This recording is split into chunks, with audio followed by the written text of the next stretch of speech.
तो जैसे कि हमारे पास ये क्वेश्चन है, calculate limiting conductivity for CaCl2 and MgSO4, और हमें limiting conductivities of Ca2 positive, Mg2 positive, Cl negative, SO4 negative, ये हमें गिवन है और हमें फाइंड करना है CaCl2 एंड MgSO4 के लिए।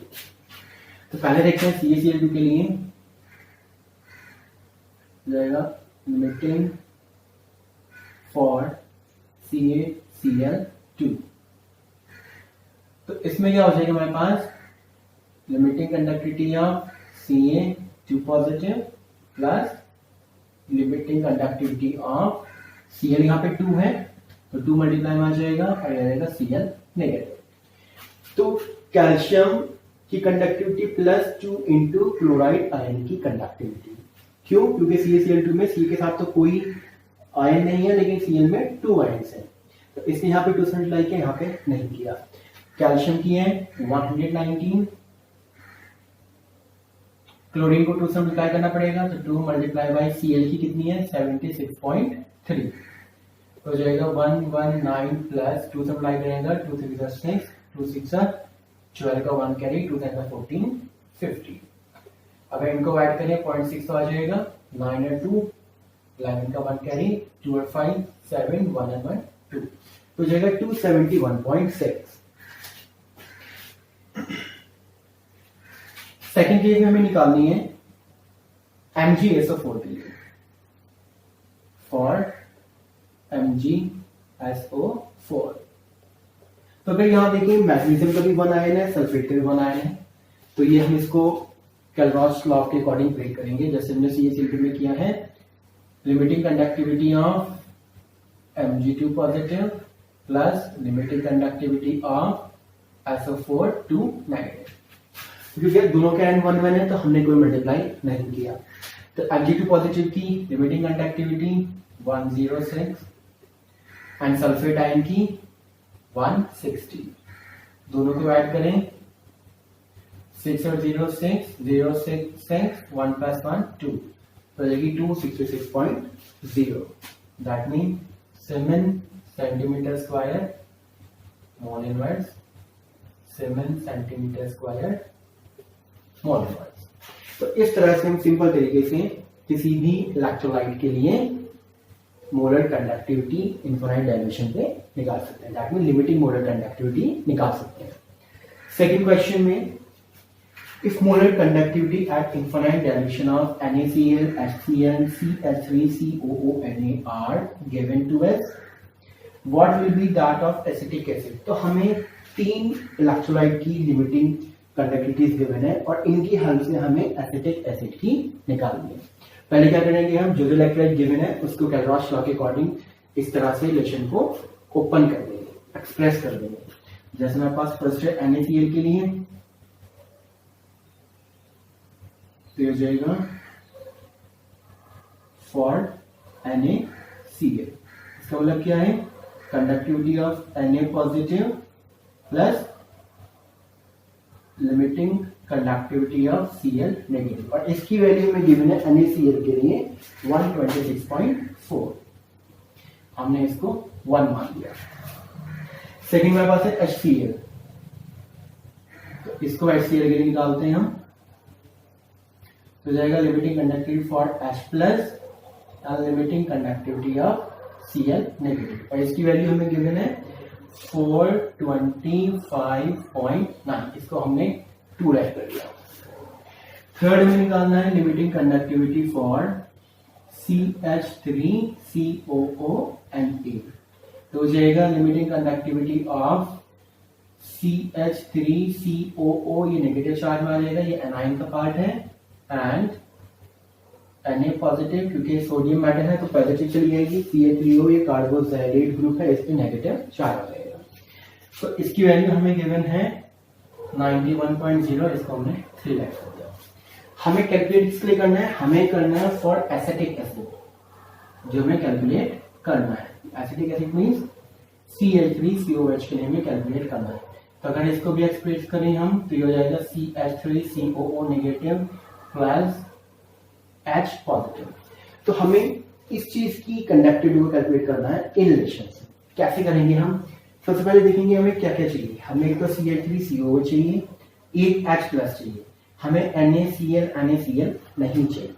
हम क्या करें, अगर हम इन दोनों को प्लस कर दें तो CH3COOH बन जाएगा और यहाँ से NaCl भी प्लस में आ जाएंगे। और इसमें से अगर फर्स्ट वाली इक्वेशन को माइनस कर दें, दैट मीन Na में से Na चला जाएगा और Cl में से Cl चला जाएगा। तो हम क्या करेंगे यहाँ पर, सबसे पहले आप क्वेश्चन को समझिए, बार एक्सप्लेन कर देता हूँ मैं। जैसे CH3COH का हमें निकालना है तो हमारे पास दो कैटायन, एक कैटायन और एनायन आ गया, CH3CO negative and H positive. अगर अपनी हम रिलेशन देखें, इसमें से हमें ये कहाँ मिल रहा है, थर्ड इक्वेशन में CH3CO नेगेटिव है और सेकंड में H पॉजिटिव है। अगर हम 3 2 को प्लस कर दें, ये दोनों तो ऐड हो ही जाएंगे, साथ में ये भी ऐड हो जाएंगे, लेकिन हमें इनकी रिक्वायरमेंट नहीं है। तो हम क्या करेंगे, इक्वेशन 1 में से NaCl को माइनस कर देंगे, तो Na और Cl जो हमारे पास आए थे वो सब्ट्रैक्ट होके खत्म हो जाएंगे। दैट मीन यहाँ पे कर रहे हैं एडिंग इक्वेशन 2 एंड 3। तो हम सेकंड और थर्ड इक्वेशन को प्लस कर देते हैं। तो जब इसको प्लस करेंगे तो हमारे पास किसकी कंडक्टिविटी आ जाएगी, एक तो आ जाएगी CH3COO नेगेटिव आ जाएगा, H पॉजिटिव आ जाएगा, Na पॉजिटिव आ जाएगा एंड Cl नेगेटिव आ जाएगा। तो 2 3 को जब हमने ऐड किया तो ये चारों चीज तो ऐड हो गई, इनकी वैल्यूज को हम प्लस कर देंगे। 425.9 प्लस 91.0 हो जाएगा 0.9, 105, 6, 9 और 2, 11 का 1 कैरी, 4 और 1 5। ये हमारे पास आ गया इन दोनों को ऐड करके। लेकिन हमारे पास Na और Cl एक्स्ट्रा है, ये तो हमें चाहिए है, लेकिन ये एक्स्ट्रा है, तो क्या करेंगे, इक्वेशन 1 को इसमें से सब्ट्रैक्ट कर देंगे। तो क्या करेंगे हम, सब्ट्रैक्टिंग इक्वेशन 1 फ्रॉम, और इसको हम नंबर ले लेते हैं 4th इक्वेशन 4। तो क्या हो जाएगा, CH3COO negative plus H positive plus Na positive, ये मैं भी 4th इक्वेशन से निकाल रहा हूँ सारी चीज, Cl नेगेटिव। इसमें से हमें माइनस करना है फर्स्ट इक्वेशन से, तो मैंने 4th ले ली, सब्ट्रैक्टिंग इक्वेशन 1 फ्रॉम 4। तो 4 में से सब्ट्रैक्ट कर रहे हैं 1 को, 1 में Na पॉजिटिव है, Cl नेगेटिव, तो हो जाएगा Na positive and Cl negative. और यहाँ पे वैल्यू 516.9 में से, क्योंकि 4th इक्वेशन में है वैल्यू, 1 को माइनस कर लेंगे 126.4। तो अगर यहां देखें Na positive Cl, Na minus होके कैंसिल हो जाएगा, Cl नेगेटिव प्लस में ये माइनस होके कैंसिल हो जाएगा, तो मेरे पास आ जाएगा सिर्फ CH3CO negative plus H positive. फिर मैं एक बार स्टेप और ओपन कर लेता हूं मैं, जिससे आपको और थोड़ा इजी हो जाए। Minus Na positive minus Cl negative, तो ये पॉजिटिव से ये कैंसिल हो जाएंगे आपस में, प्लस माइनस साइन है, क्योंकि इनको अगर माइनस करें तो आ जाएगा 0.5, 9 में से 4 गए, तो 6 में 6 गए 0, 11 में से 2 गए 9 और 4 में से 1 गए 3, 390.5। तो इससे हमारे पास कंडक्टिविटी फॉर CH3COOH आ गई है 390.5। तो ये हो जाएगा 7 सेंटीमीटर स्क्वायर मोल एनवायर। तो ये था हमारे पास मोलर कंडक्टिविटी को निकालने का तरीका, अगर हम इनफाइनाइट डायलेशन पे निकाल रहे हैं for weak electrolyte. Third question में है the conductivity of 0.001028 molar acetic acid is 4.95 into 10 to the power minus 5 centimeter inverse. Calculate dissociation constant if limiting molar conductivity for acetic acid is 390.5. तो पहले में जो चीज गिवन है पहले वो इंफॉर्मेशन लिख लेते हैं। कंडक्टिविटी मीन स्पेसिफिक कंडक्टिविटी है ये। तो कंडक्टिविटी क्या है ये? स्पेसिफिक कंडक्टिविटी, जो मैंने आपको लास्ट वीडियो में जब देखा था, जब क्वेश्चन कर रहे थे न्यूमेरिकल में, तो स्पेसिफिक कंडक्टिविटी कप्पा, तो इसकी वैल्यू में गिवन है 4.95 इंटू 10 की पावर -5 7 सेंटीमीटर इनवर्स, ये हमें गिवन है। दूसरा मोलर लिमिटिंग मोलर कंडक्टिविटी भी हमें गिवन है CH3COH की, विच इज 390.57।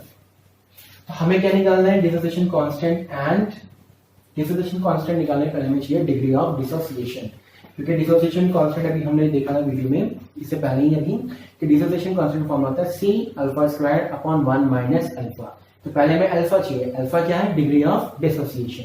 तो पहले इस क्वेश्चन में हमें डिग्री ऑफ डिसोसिएशन चाहिए है, तो डिग्री ऑफ डिसोसिएशन ये हमारे पास अल्फा, ये निकालते हैं हम।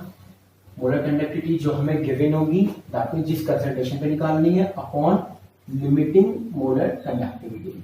तो हमारे पास इस कंसंट्रेशन पे तो अभी मोलर कंडक्टिविटी गिवन नहीं है, बट लिमिटिंग मोलर कंडक्टिविटी हमें गिवन है। तो हमें क्या करना पड़ेगा, पहले molar conductivity at this concentration निकालना है कि इस कंसंट्रेशन पे कितनी मोलर कंडक्टिविटी होगी। दैट मीन इसका फॉर्मूला क्या होता है, कैपिटा इंटू 1000 अपॉन मोलैरिटी, क्योंकि मोलर कंडक्टिविटी निकाल रहे हैं। कप्पा की वैल्यू है हमारे पास 4.95 इंटू 10 की पावर -5 इंटू 1000 अपॉन में है 0.001028। तो ये 10 की पावर 3, अगर यहां से हटाएं हम डेसिमल 1 2 3 4 5 6, तो ये हो जाएगा मल्टीप्लाई में 10 की पावर 6 और अपॉन में आ जाएगा 2, 10 की पावर 2। फर्दर सॉल्व करेंगे, 6 और 3 9 हो जाएंगे, 9 - 5 कर देंगे हम,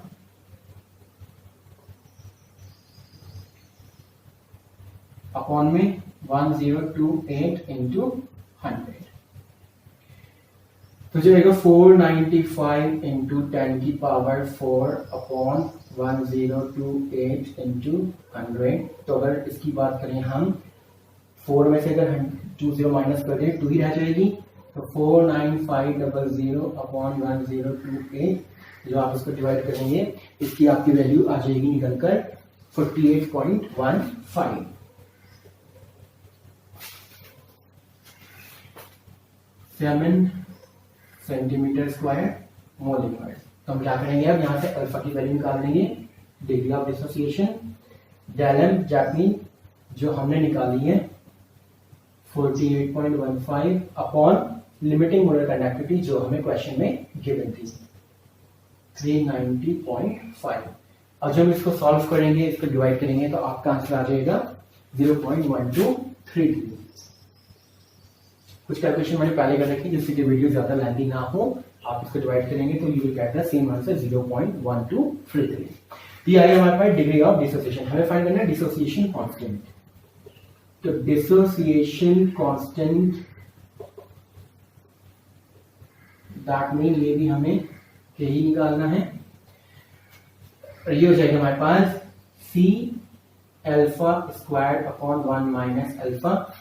तो हमने यहाँ पे डिग्री ऑफ डिसोसिएशन क्यों निकाला जबकि मेंशन नहीं था, क्योंकि डिसोसिएशन कांस्टेंट में हमें फॉर्मूले में अल्फा चाहिए होता है, that mean degree of dissociation की रिक्वायरमेंट होती है।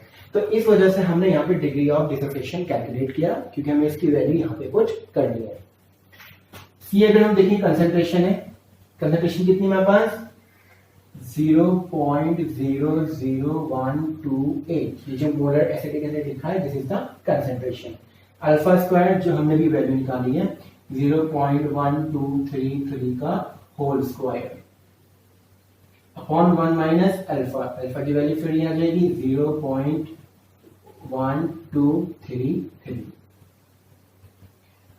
तो जब हम इसको फर्दर सॉल्व करेंगे तो आपका जो आंसर आ जाएगा दैट विल बी 1.78 10 की पावर -5। तो ये आपका फाइनल आंसर आ जाएगा mole litre inverse. This is the dissociation constant. तो इस क्वेश्चन में हमने जो डिग्री ऑफ डिसोसिएशन कैलकुलेट किया है, तो ये हमने डिग्री ऑफ डिसोसिएशन इसलिए कैलकुलेट किया है क्योंकि डिसोसिएशन कांस्टेंट में हमें अल्फा की वैल्यू की रिक्वायरमेंट होती है। तो इसी वजह से मैं डिग्री ऑफ डिसोसिएशन इसमें कैलकुलेट किया था। इस क्वेश्चन के बाद दोबारा समझते हैं हम कि कैसे हमने किया है। कि हमें स्पेसिफिक कंडक्टिविटी गिवन थी विच इज 4.95 × 10⁻⁵। हमें डिसोसिएशन कांस्टेंट कैलकुलेट करना है and limiting molar conductivity of acetic acid हमें गिवन थी। पहले हमने जो भी रिक्वायरमेंट गिवन है वो अपने पास लिख ली इन्फॉर्मेशन। कंडक्टिविटी क्या होती है? स्पेसिफिक कंडक्टिविटी जिसे हम कप्पा कहते हैं, हमने लास्ट वीडियो में समझा था इसके बारे में। इसकी वैल्यू लिखी हमने, लिमिटिंग मोलर कंडक्टिविटी की वैल्यू हमने लिखी, क्योंकि हमें निकालना है डिसोसिएशन कांस्टेंट। इसका जो अगर फॉर्मूला देखें C⁴ तो हमें अल्फा की वैल्यू की रिक्वायरमेंट होती है। फॉर दैट रीजन हम डिग्री ऑफ डिसोसिएशन कैलकुलेट करना कंपल्सरी है। तो हमने फॉर्मूला लिखा alpha equal to lambda m upon lambda not m, that mean molar conductivity at given concentration, that mean इस कंसंट्रेशन पे जो होगी अपॉन लिमिटिंग मोलर कंडक्टिविटी जो हमें प्रोवाइड है। तो हमारे पास इस कंसंट्रेशन पे जो मोलर कंडक्टिविटी है वो गिवन नहीं है, तो पहले हमने वही कैलकुलेट करना है। कैलकुलेट किया हमने, फॉर्मूला क्या होता है मोलर कंडक्टिविटी का गिवन कंसंट्रेशन के लिए? लास्ट वीडियो में पढ़ाते हैं kappa into 1000 upon molarity. Kappa की वैल्यू गिवन है, कंडक्टिविटी कप्पा ही है, 1000 से मल्टीप्लाई किया अपॉन मोलैरिटी, मोलैरिटी यहाँ पर आ गई, वैल्यू हमने कैलकुलेट करी और वो आ गई निकल के 48.15। अल्फा की वैल्यू में फॉर्मूला में वैल्यू को रखा डेल लैम्डा m जो हमने कैलकुलेट की वैल्यू ऊपर आ जाएगी, लैम्डा नॉट m जो हमें गिवन है वो नीचे आ जाएगा, डिवाइड करेंगे 0.1233 अल्फा की वैल्यू आ चुकी है। नाउ अब इस अल्फा को हम डिसोसिएशन कांस्टेंट में यूज करेंगे। तो C⁴ C लिखा हमने, कंसंट्रेशन है C जो हमें गिवन है, अल्फा स्क्वायर इसका स्क्वायर अपॉन 1 - अल्फा, इनको सब्ट्रैक्ट कर देंगे, you will get answer 1.78 × 10⁻⁵। So this is the way how we will use the Clausius law in solving out the molar conductivity, degree of dissociation and dissociation constant. I hope the video will be very helpful to you. काफी आपके concept clear हो जाएंगे, numerical solve करने में काफी आपको easiness हो जाएगी। And main thing is video को दोबारा देखें, दोबारा करें, इन क्वेश्चन को अपने आप सॉल्व करके देखें, you will find it really easy to do. For more videos, stay tuned. Thank you.